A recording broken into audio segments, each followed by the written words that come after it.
Priaxor fungicide section 18 label presented by Cal Westergaard. I'll be presenting it for him. My name is Mitchell MacCluer. I'm with the Hawaii Department of Agriculture. This is the Pesticide Education Group.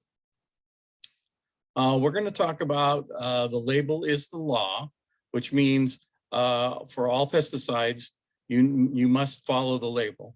The directions for use. It is a violation of federal law to use this product in a manner inconsistent with its labeling.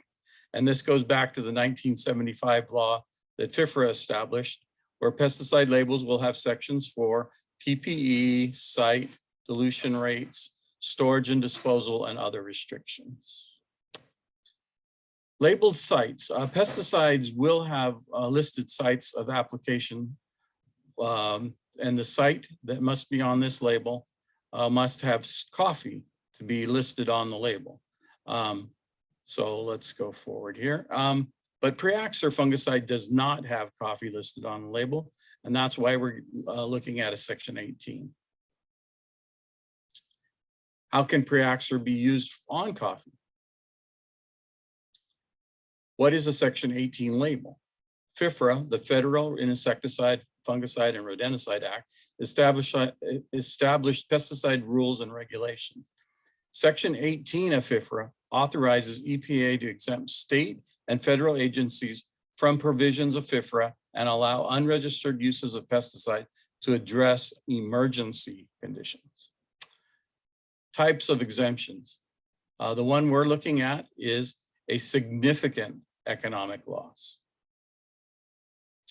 Applying for a section 18 label. Checklist for preparing applications for emergency exemptions under section 18 of FIFRA. This document provides the state and federal agencies with a resource for preparing applications for emergency exemptions under section 18 of FIFRA. For submissions, it provides a listing of elements that must be included for specific quarantine and public health emergency exemptions requested to fully address the requirements set forth in the regulations 40 CFR Part 166. It also provides a checklist for declarations of crisis exemptions and a checklist for preparing final reports for exemptions. Is Priaxor approved by EPA? Priaxor has an exemption for coffee. Under the section 18 label, PPE that will be required is chemical resistance gloves that are 14 mils or thicker.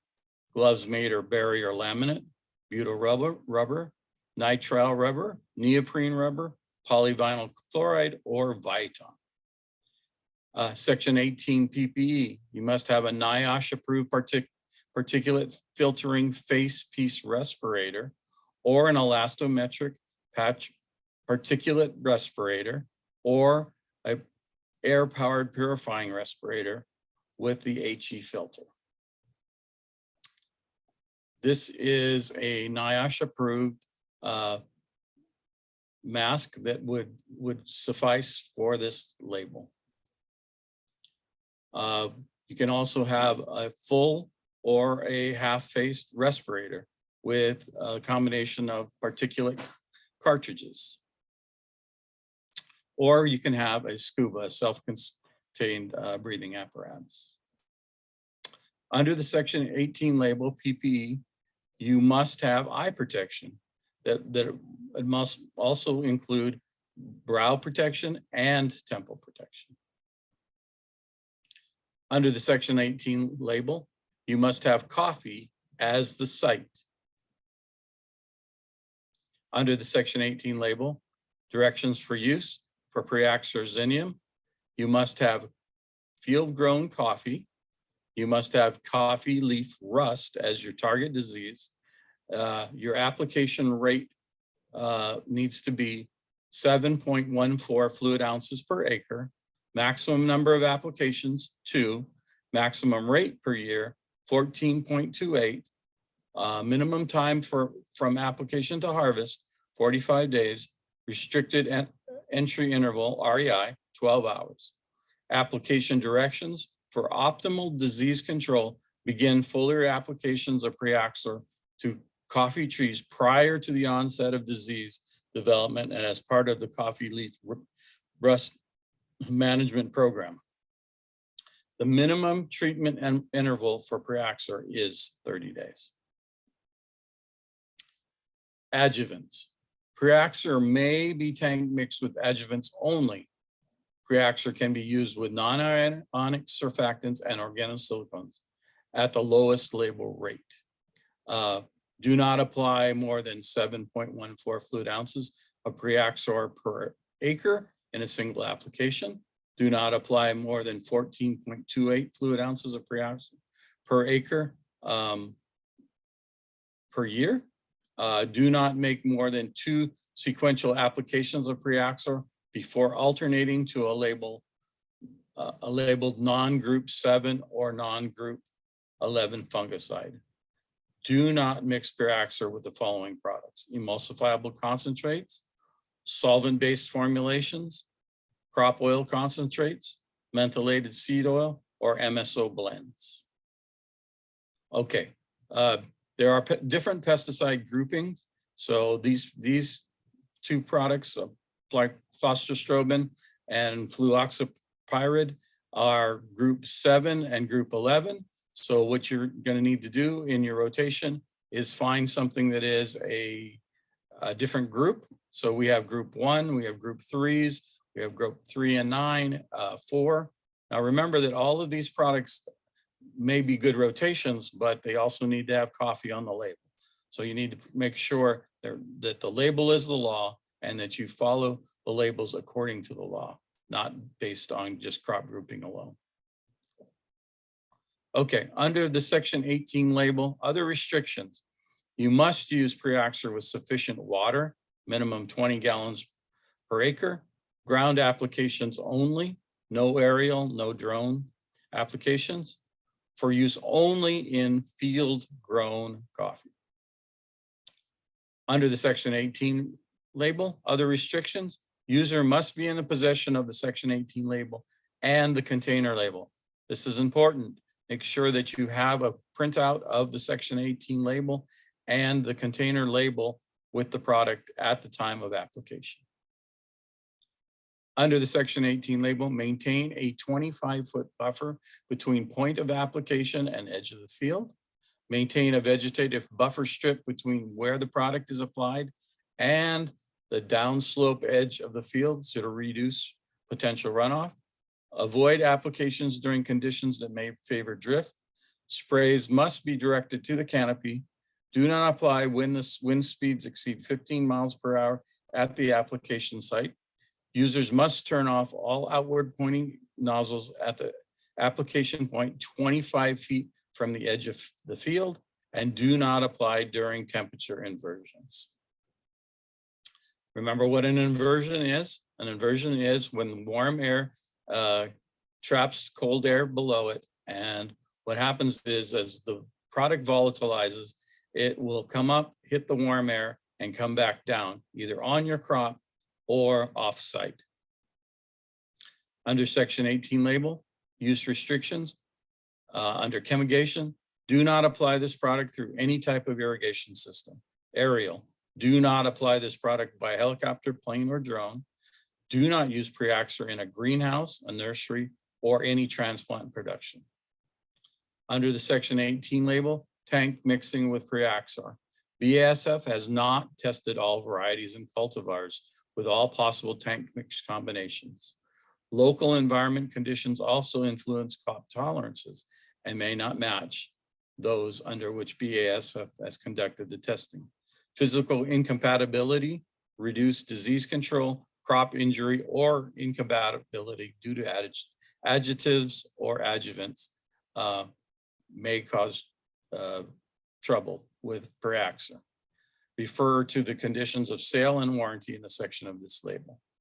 To minimize the likelihood of crop injury, BASF recommends testing Priaxor in combination with other products for crop safety on a small portion of the crop. However, environmental variability precludes direct and consistent projection of small area test results to the future use. Consult a BASF representative for more information concerning adjectives or adjuvants. Okay, under worker protection standard, you're going to run into some agricultural use requirements. You're going to have some training. You're going to have some records that must be kept. There's going to be some posters and some decontamination sites. Okay, under worker protection standard, we have a text sheet that is available through the state that we can get out to anyone who would like it. This kind of helps you through the process of worker protection.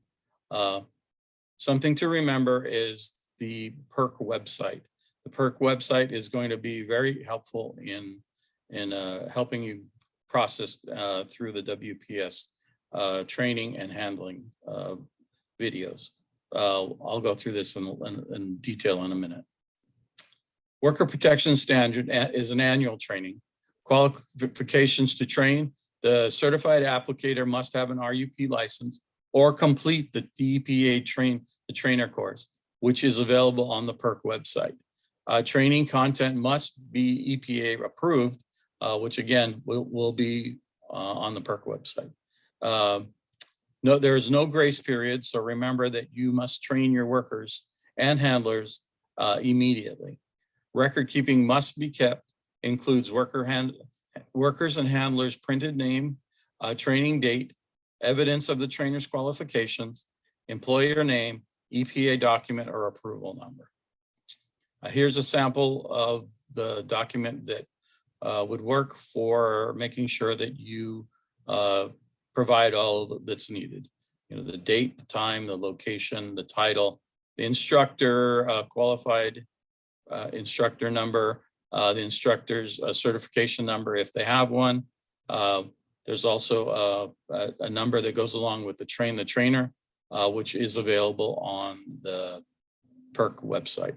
And then the name of the person that they print, time in, signature, time out, and another signature. Okay, these are posters that are available for worker protection standards. There are safety posters. These can be obtained on the PERC website, the Pesticide Education Resource Collaborative. That's the one on the blue one on the left, or you can also get it from GEMPLER's, which is the one on the right. Both will suffice. Worker protection standard decon site. If it's permanent, then you're going to need a poster. You need single-use towels, soap, water, 1 gallon for the worker, 3 gallons for the handlers, eye flush station if eye protection is needed, additional add-ons for handlers. You need a change of clothes and a pint of water if eye protection is needed. Worker protection standard application records. You need to have general and restricted use pesticide must be recorded. Restricted use pesticides require an additional record keeping requirement. Must be posted for 30 days. And you must keep your records for 2 years. The Section 18 records that must be kept. You must keep that that the product you're using is Priaxor Xemium. The EPA registration number is 7969-311. The name of the applicator, the phone number, the email address, the name of the farm address, the tax map key, acreage, date of application and time, coffee as a crop, age of the crop, foliar application, target pest, the coffee leaf rust, dilution rate, rate of application, total amount of water, and amount of pesticide used. Amount of active ingredients in the 2 active ingredients, the air temperature, wind direction, type of equipment used, whether you used a backpack, a boom sprayer, mist blower, nozzle use, type and size, operating pressure, operating speed, tank mix adjuvants, if any, a summary of the monitoring program that you used, summary of the sanitation program you used, any other comments, your signature, then you're going to need to print your name and date. I'd like to introduce Andrea Kawabata as our extension agent for coffee and orchards on the Big Island. She can be very helpful on any of these issues going forward. I'd like to introduce our pesticide branch. There's Esther on Oahu. There's Adam on Oahu also. I'm on Maui and Cal's in Hilo. So all of us can help you through any of the processes that you need. Remember that notification needs to be by email to the HDOA section 18 at hawaii.gov.